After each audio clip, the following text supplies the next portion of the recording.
Okay, back to enablers. I'm going to keep talking about them.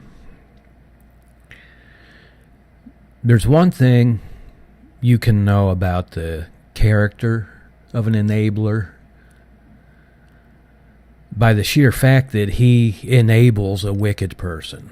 You can know this about them. You can know that they don't seek God.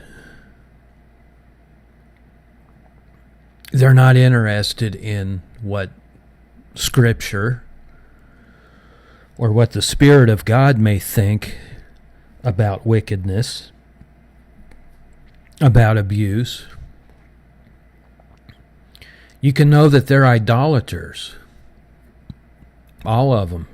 When you look at an enabler, you are looking at an idolater. You are looking at somebody who validates a lie. That lie being the false persona of the narcissist. You can know this about the enabler by the sheer fact that they are an enabler, is that they are spiritually bankrupt.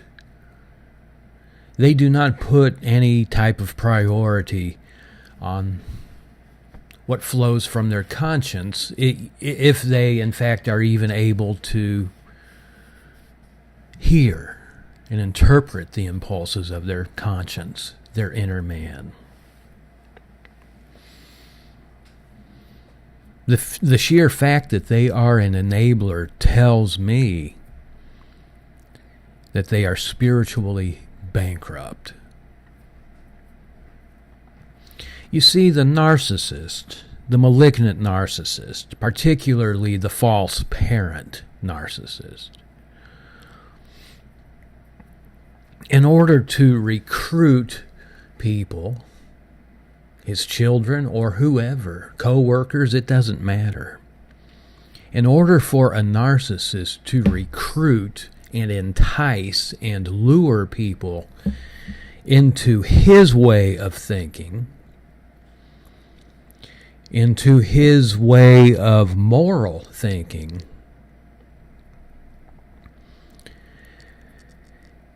he only has one target to appeal to.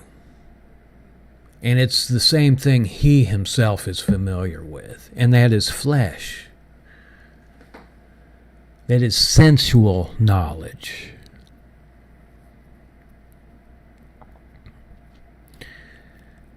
Let me put it like this. In order for someone to appeal to me,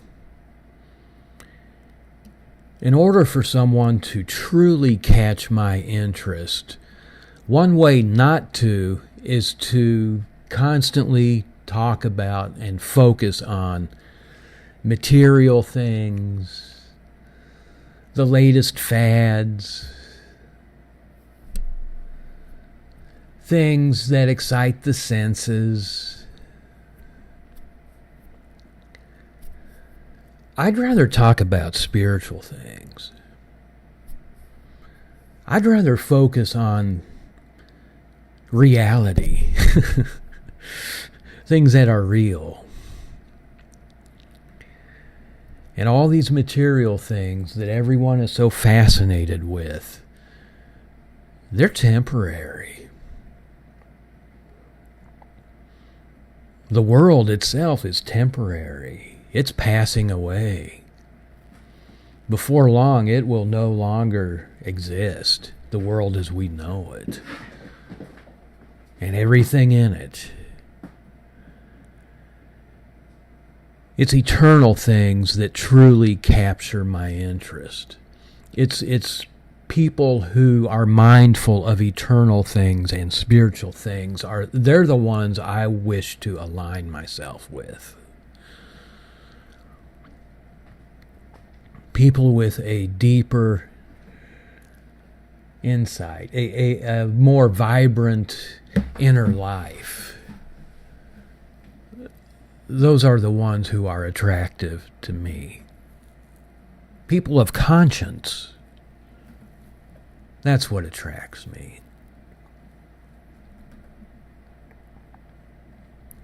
Well, narcissists have a problem in that they don't have an inner life to speak of. There is no spiritual vibrancy in the malignant narcissist. His spiritual being is, for all intents and purposes, dead. Still exists, but it is overwhelmed with gross darkness, gross blindness, pollution, defilement, vanity. And the only force coming from the spirit of a narcissist into his mind and soul and emotions and out his body, the only energy, if you will, the only force coming out of the spirit being of a narcissist is destructive, malicious, evil, abusive.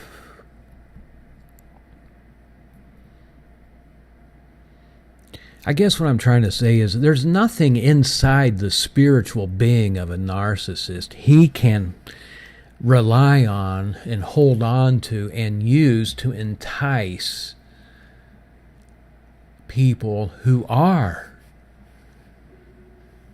engaged with their inner being, who do have light and truth and life resident in their spirits. There's nothing in common there. What he does have, the bait, if you will, the bait that the narcissist does have and does employ to attract his enablers, his army of defenders, are things that appeal to the flesh, are things that appeal to the intellect, are things that appeal to the greedy longings of the mind and arouse the lust of the flesh and of the eyes. The only thing he has at his disposal to entice people into his fold are things like power, money, material substance,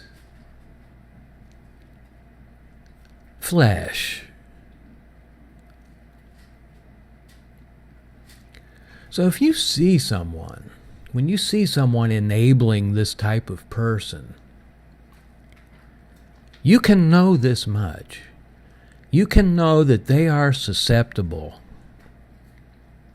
Not just susceptible, they are willing to follow somebody who satisfies certain aspects of their lower nature. You can know this about a narcissistic enabler. His lower nature dominates. His carnality, his carnal nature dominates him, dominates his thinking, dominates his behavior. He's spiritually bankrupt. The enabler is spiritually empty.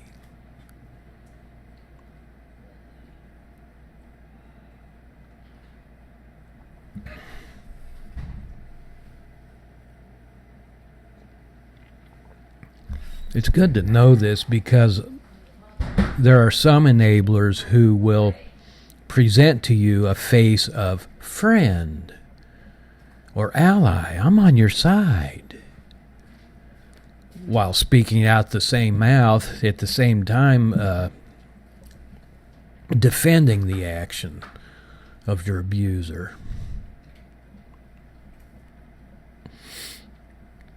Don't be fooled by that.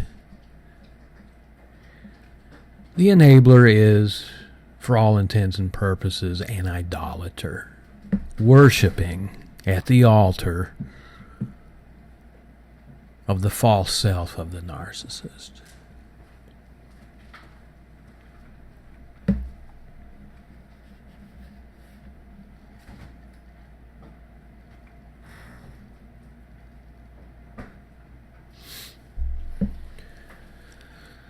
Let's talk about the faith aspect of this. I was reading the other day, and I've been meditating on it,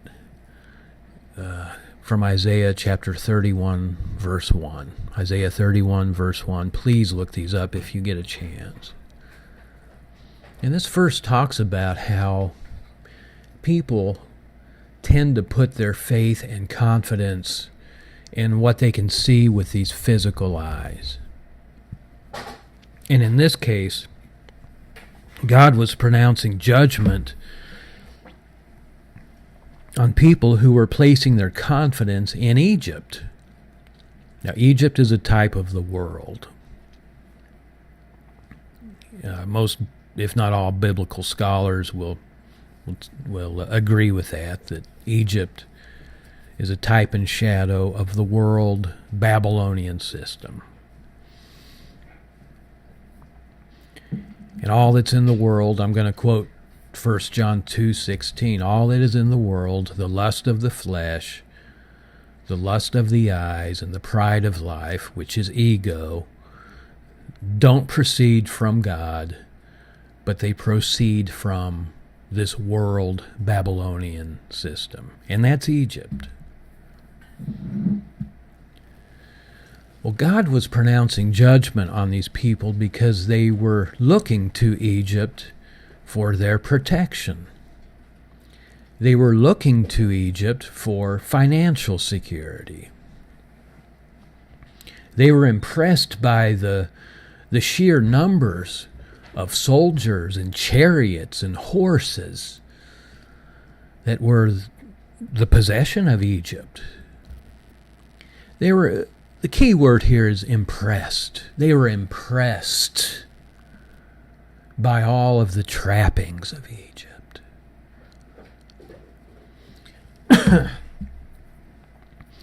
And without fail, the enabler, much like the children of Israel who were impressed, greatly impressed by Egypt, much like them, the enabler is impressed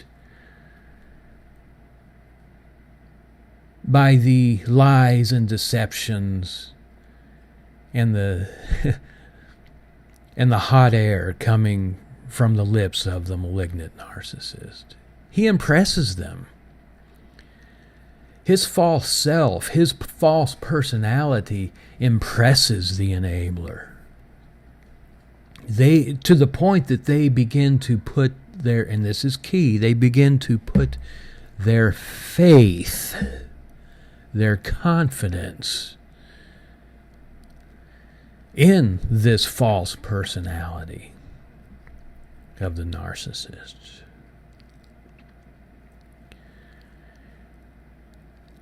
He's appealing to their ego. The narc is appealing to the ego, the pride of the enabler. And the enabler is completely ignoring his conscience and falling for it.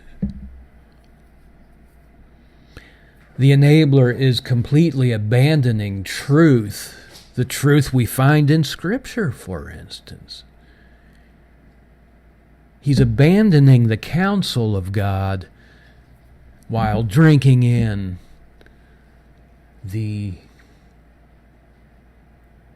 ego-building, the pride-building narrative of the lying, deceptive narcissist.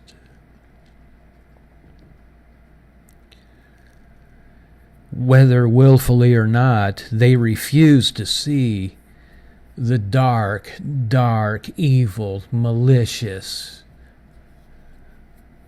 core of this person. They'll overlook that. They'll overlook the abusive nature of this person if he will provide them with he may not even have to provide them, just a promise, a chance of a little financial security maybe down the road, a help to my reputation.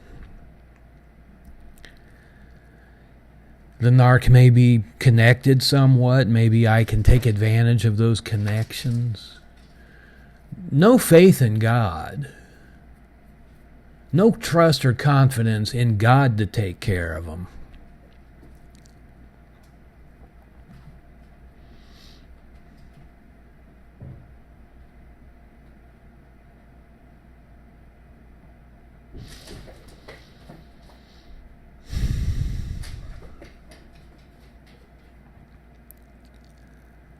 This is why I didn't, as a child now, a lot of children of conscience, people of conscience, when they were young, they fell for the lies of the narcissist, and they may have been on his side for a while, but eventually the truth comes out. And when I say truth, I mean the truth that's inside their conscience, that's inside their spirit. Eventually it comes out. The light will eventually illuminate any darkness that's up here in the head. And they'll realize that this abusive person is full of crap. He may tell me he loves me, and his enablers may tell me he loves me, but he doesn't. The fruit tells me otherwise. The fruit of his life tells me otherwise. What I'm trying to say is my higher nature resident in my spirit eventually influences the path I take. And that path will lead me away from the dark. The enabler, have you noticed the enabler just keeps on? He keeps on validating that abusive person. He keeps on defending him. Why? Why is that? It's because there's no light in him. He's carnal. He's bankrupt inside. He's not much different than the narc. He may be exactly like the narcissist. A narcissist himself probably is. Many of them are. Okay, I'm pretty tired this morning, so I don't know how this came out. I'm going to go ahead and upload it. Thank you for bearing with me. It's my Monday, so I'm not really feeling it as much today. But I do pray this blesses you. It is very interesting, though. If you can come away with one point, if you can go away with one point, again, it would be this. The sheer fact that this person who you are familiar with is enabling the person who abused you, that one fact alone should tell you that the enabler is spiritually bankrupt. And someone you don't need to place any degree of faith in this person. And if you're wise, you won't.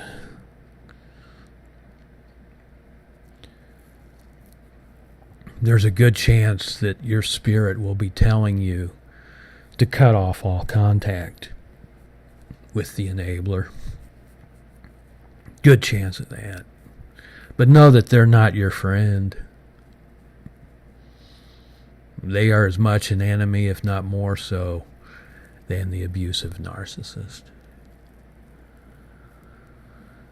Thank you.